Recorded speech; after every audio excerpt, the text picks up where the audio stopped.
schedule calls. We have to schedule Zooms. We have to schedule coffee. And that's when you're solidifying the relationship.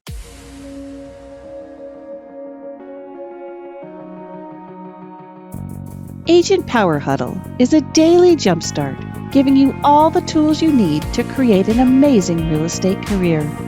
Led by top experts in the field, you'll learn how to sell more houses in less time while creating the life you want. Welcome to the Agent Power Huddle. All right. How's it going, guys? Hey, just quick introduction. I'm Mike Henry with EXP in Cleveland, Ohio market. And excited to talk here a little bit about getting back to the basics, back to the fundamentals in what's kind of a tough market over here. It's certainly a changing market, transition time, and some uncertainty out there. So that's one thing we're talking about with our team is, kind of digging deep and, just getting back to the things that have always worked in real estate. Jesse joining us here. So, we'll just jump right in. Here's Jesse. Good morning. Good morning. I'm so excited about this topic, Michael. Looking forward to it, man. Just did a quick little introduction, and I didn't get to brag about you. That's what happens. Our kids' school started today for the first time, so I didn't get to brag about you. Hey, anyway, man, back to reality, right? So I'm going to brag about you anyway. So I'm bragging about Michael, and guys, his team is amazing, and they sell a ton of homes. So when I saw the topic, which is getting back to basics, this is not something that I'm going to shake off and be like, Michael knows what he's talking about, and actually comes from a totally different world of nonprofits, which is very cool that you take that experience and bring it into the world of real estate.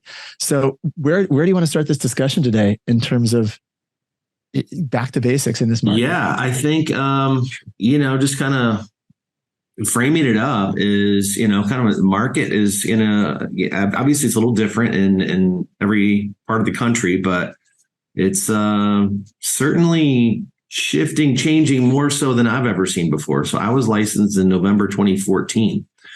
And frankly, have only known, kind of a strong and improving market with prices going up and strong demand.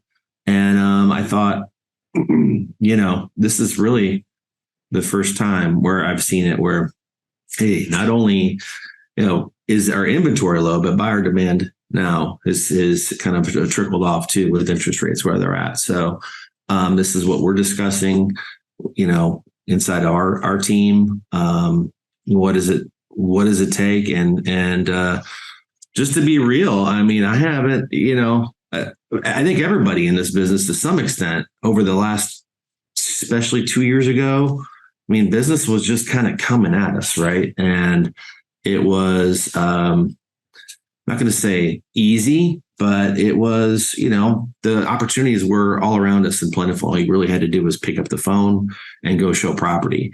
But we've gone from now low inventory where there was, 10 and 20 offers on homes to low inventory where homes are starting to sit a little bit. So that is a different market than I've seen. And it's been since 2016, just to put myself out there, where I've had a level of fire, I feel like, that is required to be really successful in a, kind of a down market. So it's trying to get back to the basics, it's trying to get back to the basics. And it starts with, finding opportunities, finding more opportunities, uncovering more opportunities, and then following up with those opportunities. And so that's as simple as it sounds. That's what we're going to talk about today, because there's really nothing more important. I love it. And so are these the conversations you're having with your team on a regular basis, I imagine? Absolutely. Absolutely. I mean, we're all kind of, our full-time people, we're kind of riding through it together and experiencing it all the time. But as we talk amongst our team, we're talking about, kind of mapping out where the opportunity is coming from. And I think for most people, there's a percentage of your business that's going to come from your sphere of influence, your relationships, and then there's a percentage of your business that's going to come from people who you don't know. And so when I got started in this business, it was about the people I knew and the people I could lean on to refer me business.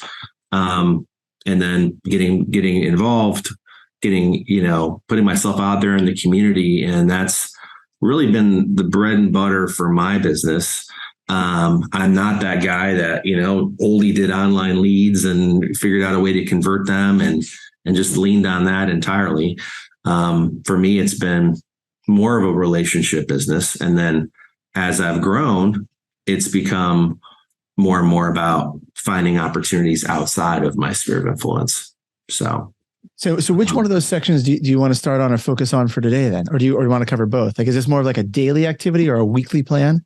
I think that for me, the conversation is you need to map it out, whether there's no right or wrong, right? It's you need to kind of take a look at it and one's personality, one's strengths and weaknesses, they're going to kind of determine, what's the best path for you as an individual. And so I think the point is, identify it. What works for you. For me, it's involvement in the community, building relationships, building rapport.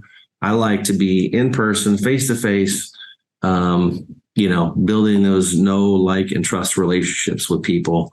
And then that, I find if I do that, then things, tend to take care of themselves because the real estate conversations come up.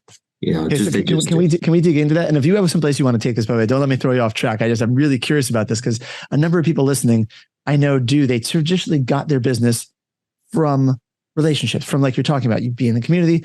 And a lot of those people are not finding business showing up the same way they used to, right? So Are you doing anything differently? Are you consciously looking for those real estate conversations when it happens? Are you having different things or are you doing more of these? How is it still working for you? Because I know you're still generating sales. How is this working for you? For me, I like to be involved in my community. I enjoy giving back. I need to have things on my calendar or they don't happen, right? And so I find value in joining organizations, clubs, networking groups, right? So I'm our current president for my local area chamber of commerce. Those are meetings that happen a couple times a month. There's a whole large number of opportunities that come just from the chamber. There's unlimited numbers of networking opportunities. And conversations just kind of unfold. How's your business? I ask them how their business is doing, and they're inevitably going to know that I'm in real estate, and that it will go that direction. But this morning I was at a meeting for our local Rotary Club, so I do that. I'm in a BNI, a business networking group. My kids, just activity. I have 3 kids that are between 12 and 8 years old, and just being involved in their activities. I'm my son's football coach, so we got practice tonight. There's a whole different group of parents and coaches that I build relationships through that. Sponsor my kids' youth soccer program. My wife, in part runs the soccer program. We've got a civic club, Bainbridge Civic Club, here locally that I'm involved in. Just sponsored was a sponsor for a music festival through that. But just you don't have to sponsor, so you just be present, become a member of something. Doesn't cost much, and put yourself out there and build relationships. I was a sponsor at our chamber golf outing this past week. But just in the last month, I've probably had, at least a dozen different meetings or events on my calendar where I was, purposefully in front of other people, not to be there to solicit business directly, but it's, again, just about building rapport, building relationships. And, I'm looking for that effect of people telling me, hey, I see you everywhere. That's what we're looking for. They see me online, they see me offline, right? So when you talk about getting back to basics for you, I'm glad you listed off all those, because that was a significant amount of events. That was 1 month that you covered.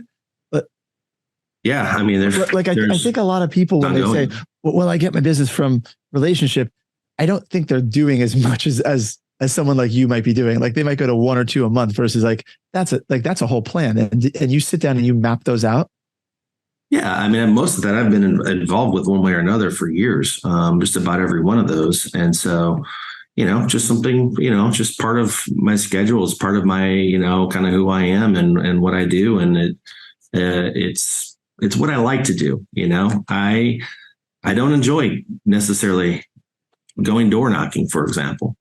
Open houses, I kind of like open houses. I could, when I was, selling more real estate directly, getting in front of people at an open house for me was a great way to do it.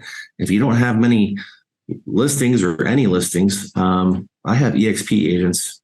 I'm at EXP in Cleveland here. We've got agents who call me outside of our team. They're asking if they can hold our listings open.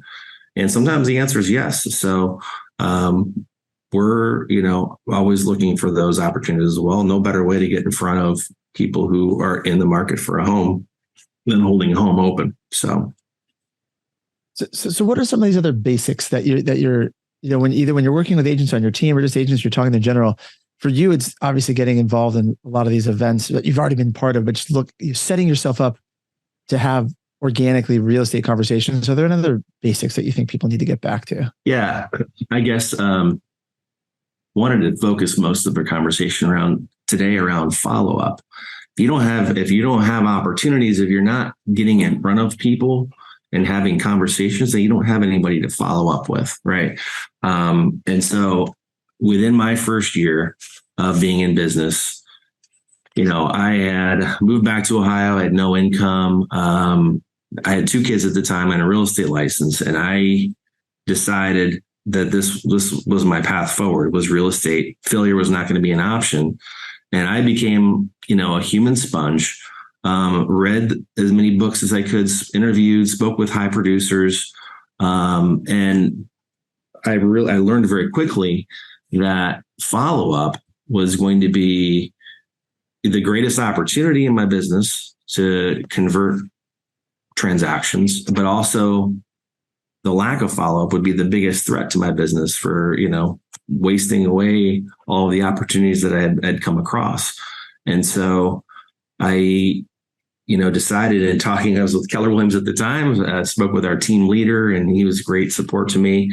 And through his support and his mentoring, I became the self-proclaimed king of follow-up. I was going to be the king, and I didn't like it. I wasn't really good at it, but I started convincing myself that I was the master. I was going to be the follow-up master, right? And so it was very straightforward. I wasn't really, diligent in a CRM tool. I had a kind of a list, a pipeline of people I had heard of that might be doing business, and just got to the grind on a weekly basis, put it in my schedule, and made time to follow up. And it wasn't to be annoying and say, hey, who do you know? Who do you know that might be looking to buy or sell? It was, following up with some value, and, and then, following up in writing with thank you cards, following up with a letter, a market update. I had set aside some money to do, the Cleveland Indians at the time, sports magnets, right? So I sent those out before the spring of my first year with a letter, and kind of introducing myself as their, their realtor, right? And then it was just kind of a mindset, I think, of not just being the king of follow-up, but it was also, the attitude of, I'm going to act like I'm a big deal in real estate before I started hardly sold any real estate. I mean, I was just going to walk and talk and act like I'm a big deal, even though I'm still kind of figuring it out. But, just be confident. I had to be confident and then, put myself out there. That was really, really it. Can I put a different perspective? I mean, yes, you're acting like you're a big deal, but what you're not doing is, a lot of people who in their mind, they think they're a big deal, whether they are or not, they wait for people to come to them. Well, I'm a big deal. So that people might like, you were acting like a big deal, but yet you were continuing to go. When you say follow up, I hear you're building relationships. You are putting yourself in front of these people over and over. And it's something that if you listen to what you like to do naturally, you are someone who likes relationships, correct? You like to build relationships. Absolutely. Did you ever think about your follow-up being that like you were building relationships, or did you just think I'm just following up? Like that's all I need to do is just keep. No, it was honestly, I liken it to the process of interviewing. We've been actually interviewing quite a bit for roles with our team. We're looking for employees to join our team. And I'm sure everyone here at some point has either applied for a job or been on the other side of it, interviewing people. And what you don't see is somebody hiring someone after one interview, right? And so it's a multiple interview process. You're going to talk to somebody a couple of times, maybe check references. So if you think about, if I'm on the soccer sideline and somebody introduces me to somebody else who may have a real estate need, or let's say, I'm at open house and somebody walks in and they have a real estate need. And I knock it out of the park in that first conversation, right? I have a good conversation. They feel like they know me. They trust me. Guess what? I'm not their realtor at that point. It may have gone pretty well, but I'm not their realtor yet. Like, it's going to take a second interview, right? And so for me, that second interview is that next call. And the important thing that I do in my first interview, that first conversation, is I tell them what's next. Right? You always want to be letting people know this is what's coming next. So you're having a conversation. And at the end of it, you're saying, here, I'm going to follow up, and you're telling them exactly how you're going to follow up and what you're going to follow up with.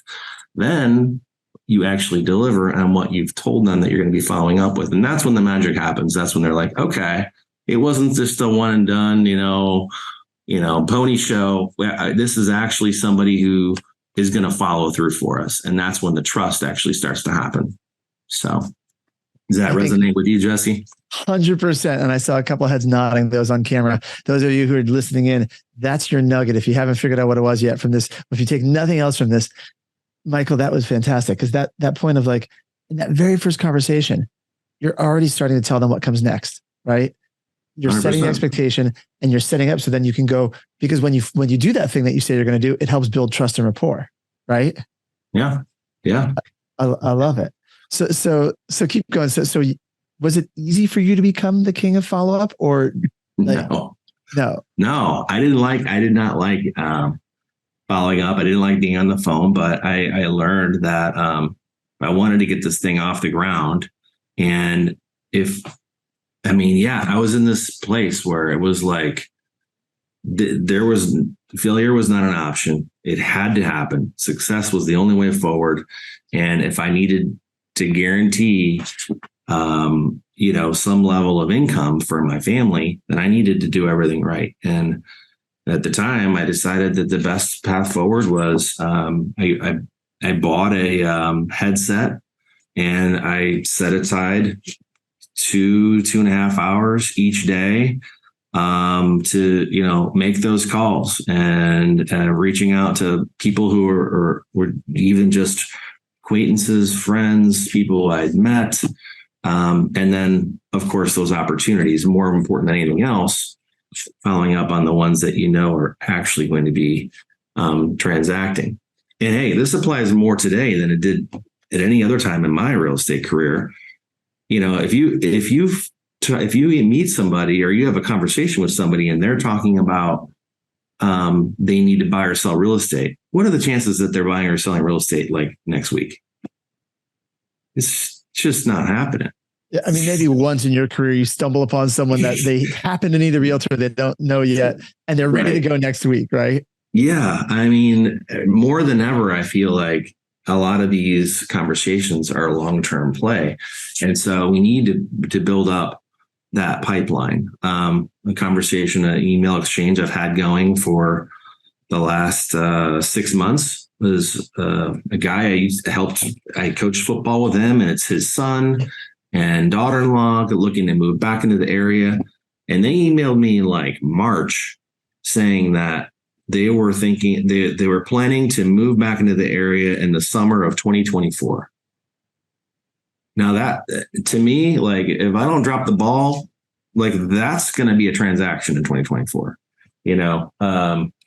but it's not, and that's where the follow-up comes in. I mean, you can't just assume that you can put that on the side and they're going to call you in summer 2024. Like, they need to know that they have an agent, and that's what they have. They need to know that someone's looking out for them. And when they come in town to visit family over the holidays, like, you better believe we're going to, meet up for coffee and catch up and talk about the strategy for next summer. So it's a lot of long-term plays out there right now. I love it. And the long-term plays won't necessarily help you sell a house today, but if you started long-term plays 6 months ago, you would have stuff going on now. So what do you tell the people who, as this market shifted and they're just kind of like realizing, okay, this is the new normal, right? As you do enough of this follow-up, do you find more opportunities for today plus building the pipeline? What do you do if you're trying to find business for now as well? Or do they go hand in hand? I think it's the things that you do to find business right now are the same things that you do to find business in the future. And so it's just going to be a mix. And hey, if you find somebody that's going to do business a year from now and you're doing a great job for them, I've been really surprised over the years on how that one relationship can turn into a lot of different opportunities. And some of those other opportunities might be a lot more urgent. And that coach who referred me to his son or daughter, he hears I'm doing a good job with them, and my name comes up in conversation. It might turn into another referral. But I don't know. I feel like people who are walking through an open house right now, for example, they're not saying they're going to have to buy right now. It's kind of rare. More often than not, they're just waiting for more inventory to pop up. They're doing their homework, so they know what their options will be at some point in the future. It could be now, it could be later. It's just I think it's a numbers game. Yeah. So here's a question for you. I know your team at one point. I know you personally, you're more of a relationship guy, but you did start to purchase and get from different sources a number of online leads. I don't know if you guys still do as much of that, but do you find follow-up to be any different with someone that you met from a soccer game, a nonprofit you're involved with, versus an online lead, or does follow-up look the same regardless of what source they start from? Yeah, I mean, we need to work a little harder with the online leads, because those, for the most part, unless they're moving from out of town, they just literally don't know anybody in our area. If someone's clicking around online and they honestly don't know a good agent, then they may not be a relationship-based person themselves. They may be more likely to be kind of have that transactional mentality. And so we need to work harder and do all the more follow-up with somebody who is coming in online. And we do. We've got leads through social media. We've got Google pay-per-click. We just partnered with realtor.com for leads in our area. Realty.com for leads in our area. And they're all different. We're starting to leverage the Express Offers program and got some, instant offer leads coming in. And yeah, these people just are looking they're looking at the numbers. That's what their focus is. They're looking at the numbers, and it's not relationship based. So at the end of the day, if we're not following up, then we're going to lose it. That's a really interesting distinction. I never really considered that I figure you're always trying to build relationships, but some people, if they're not relationship driven either, if they're more transactional, you just have to be there at the right time when they are ready, or somehow hit them from whatever side you have to understand what side they're coming from. Interesting. You keep providing value. At some point, they're going to just respect the value. It's not about, hey, who's their friend right now, So, yep. And a lot of them are people moving and relocating, moving from out of town. So maybe they don't have the network that someone locally would. So Do you like when they're moving from out of town and they don't have a network, or is that, or what's your, when you see that, what do you think? Honestly, indifferent. Whether they're, if they've got a real estate need, we're ready to help them. It's nice if somebody's coming from out of town and they clearly, they're not going to have second thoughts like, oh, I forgot my neighbor's a realtor. Well, they're from out of town, so they're, that's the competition kind of falls to the side, right? Totally. We got about 5 minutes. Is there anything, I know you want to focus mostly on follow-up. Is there anything else on the follow-up side? Any tips, tricks, anything you want to add that we haven't covered yet on follow-up? Yeah, I would say it's really just about, getting comfortable with the uncomfortable, in a time where, the transactions are harder to come by. We need to double down, and it's as simple as picking up the phone for the most part and reaching out to people who are in your world, or again, finding ways to get in front of people who are not yet in your world and getting them in your world. Well, I think that makes a lot of sense. So if you don't, most agents probably have a list of people to follow up with that they either aren't doing enough of or don't have it. And if you look and you're like, I don't even have anyone to follow up with, then step number one you said was you got to map out something that suits your personality, that suits your strong sets, that you can start to get more in front of people, correct? Right. Hey, yeah, I know plenty of people who are leaning into video and YouTube and TikTok and doing very well. And it's hasn't been my thing, but it doesn't mean that it can't be your thing. It's what makes sense for you and what works to your strengths, right? Yeah, but if you're doing social media and video and TikTok, which is great also, it still comes to the point where all you've done is created a conversation. Doesn't matter what source they started from, and you still have to follow up. Those agents might be using video to continue to do their follow-up, which is great because it's highly leveraged. However, they're still doing the same basic pattern of prompting a conversation and then building a relationship over time and by some sort of follow-up. And I think adding that active element of follow-up you're describing is important regardless of whether it's from a sphere of a video, a social media lead, an online, it doesn't matter. You still have, I think adding some active element in still helps. Don't you think? One more point I'll make on follow-up. Obviously, most of us have heard it that, the biggest lever in a real estate agent's success is the appointments scheduled, appointments held, right? And so what often happens is you're on the phone with somebody, and if you are working with online leads, people are calling in about a specific property, and you get on the phone with them and realize quickly that maybe that property is no longer available.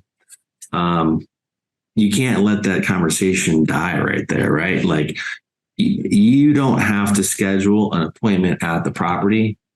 Let us not forget that you can schedule an appointment on the phone or on a Zoom or at the coffee shop. You want to get in front of them to have an opportunity to build the rapport, build the relationship that's needed to, make that agent relationship happen. So I think that is lost quite a bit. And it doesn't feel natural, especially after these last couple of years, where there was so many calls about such a few number of listings, and it was just the appointments were happening at the listings here in our market. That's shifting. We have to schedule calls. We have to schedule Zooms. We have to schedule coffee, and that's when you're solidifying the relationship. If you pack your calendar like that, it's going to be hard not to stumble upon business. Truly, like that's, I love that, Michael. We're going to have Michael back on Thursday. I love that you're going to be here twice this week, right? So he's on Thursday. We'll be here. We're going to be talking about on Thursday where you can add leverage now to your business, right? How to create opportunities in your business without giving up your core competencies. So Michael's leading that discussion, but I'll be here with you, Michael, on Thursday as well. That'll be fun. If people want to get a hold of you, and before, as you think about how people can get a hold of you, for anyone listening, this is a good reminder for Michael too. We have our once a month mastermind later today for team leaders and icon agents, right? So anyone who's selling at a higher volume, if you should have that invite already sent to you if you're part of our crew. And if you're not, if you're just a guest listening in, you are absolutely invited. If you are selling 25 to 35 houses a year or more, you run a team, You can message Michael. He's about to give you his information, or whoever invited you to check out Agent Power Huddle. Just ask them. They'll tell you how to get connected to we have a once a month high level mastermind today. So Michael, what's the best way for people to find you? Yeah, I'm available to chat anytime. My cell's 216-973-1402. Feel free to text me, or Facebook is social media I'm probably on the most, so DM there works as well. Yeah, and if you got referrals in Cleveland, hey, we're ready. Absolutely. I got to plug it for you. All right. Well, thanks for being here, Michael. This is fantastic. Have a wonderful day, guys. Amy Izza will be here tomorrow, and then Michael Henry, you're back here on Thursday. I will see you on Thursday, guys. All right. Have a great day, guys. Bye, guys. See ya. If you'd like more information or to get connected to the Agent Power Huddle, join our free Facebook group. This call was designed for the agents in our EXP organization, but open to any agent from any brokerage. If you're a guest and you're interested in learning more about EXP or our specific resources within the Agent Collective, reach out to the person who invited you to this call to get more info. Produced by the Agent Collective Media Network.